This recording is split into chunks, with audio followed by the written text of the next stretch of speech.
Hello అండి, welcome to అమ్మ చిట్కాలో of software house wife.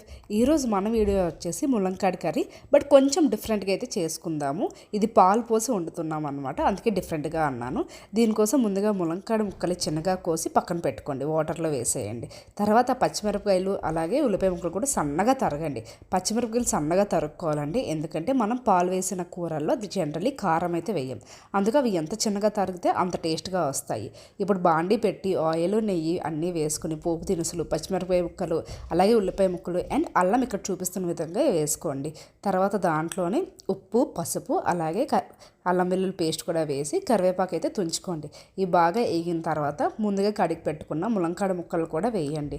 దీంట్లోనే ధనియాల పొడి, లైట్గా గరం మసాలా కూడా వేసుకోండి. అప్పుడు టేస్ట్ ఇంకా అదిరిపోతుంది. ఒక హాఫ్ గ్లాస్ వాటర్ వేసి ఉడకనివ్వండి. ఇది ఎంత బాగా ఉడికితే అంత మంచి టేస్ట్ వస్తుంది. అలాగే ముక్క కూడా గట్టిగా కాకుండా మెత్తగా ఉంటుంది. అండ్ లాస్ట్ ఒక 5 మినిట్స్ ముందు దించే ముందు కొద్దిగా పాలు వేసుకుని ఇంకోసారి మగ్గనివ్వండి సిమ్లో పెట్టి.